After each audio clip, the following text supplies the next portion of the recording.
the bowl week gone so far for you? They're always interesting. There's always, just getting back in. We've been to places to practice. We had to change practice fields and little things. The water main broke over to one place, so the kids couldn't shower. There's always something going on that's kind of interesting. But they've adapted. They understand it. They're excited. The Bull does a great job getting them around to see places. Today they'll get a tour of the city and take them to different places. It's always a fun opportunity, and not only that, it's a chance for them to get to see some things they normally wouldn't see and meet players from the other team. It's always a good experience. What are the challenges of preparing for a guy like Armstrong? Well, I think the thing is he's so multi-talented, the things he can do to you and how often they can do different things.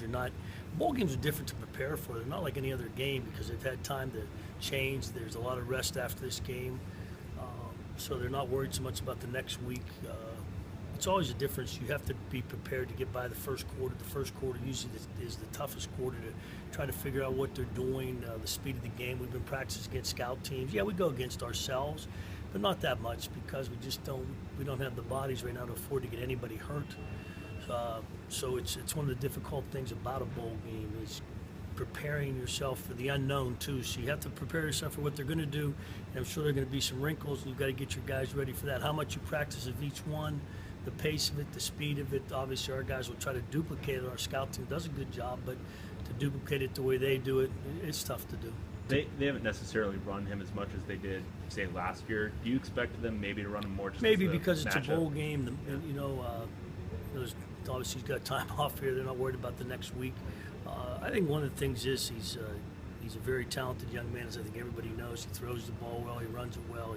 He's kind of one of those guys that's fun to watch on film, but not fun to play against. So, and like I said, it's hard to duplicate the things he does. Is it hard because there isn't that much film on him running this year? Do you go back to other years and look at that? You do. We've gone back and done some film research. Sometimes it can be like comp overload too, how much you get and how much of the different things and everything you're looking for.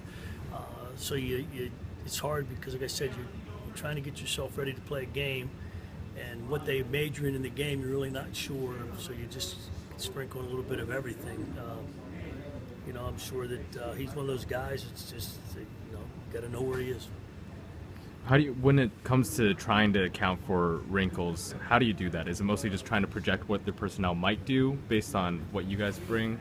Yeah, and some of the things that have bothered you in the past and some of your, past bowl experiences, what people have done after they have some time off to you. So we've prepared a lot of different things, and obviously, you can get caught in something that you didn't anticipate them to do a lot of, and they end up doing it. So it's just, it's always a little bit tricky, preparing for these bowl games. Guys like Jayon and guys who had to fill in midseason and take on bigger roles, how much of these kind of 3 weeks, giving them a breather and time to really get ready for a game like this? Well, it's always been good. I think for you give the guys off, I think we had about 10 days off, and then we get back started at it again, and gives them a chance to all the bumps and bruises and get healed up a little bit, and so it's always a good opportunity. Not only that, it gives them a chance to get caught up on some schoolwork and some things. A lot of the guys had the finals they had to prepare for, so I'm sure it was a welcome break to not only take a little break from football and heal up, but then get away from the coaches too, because they get tired of us too. They get tired of hearing us all day too. Thanks, Coach. Good to go.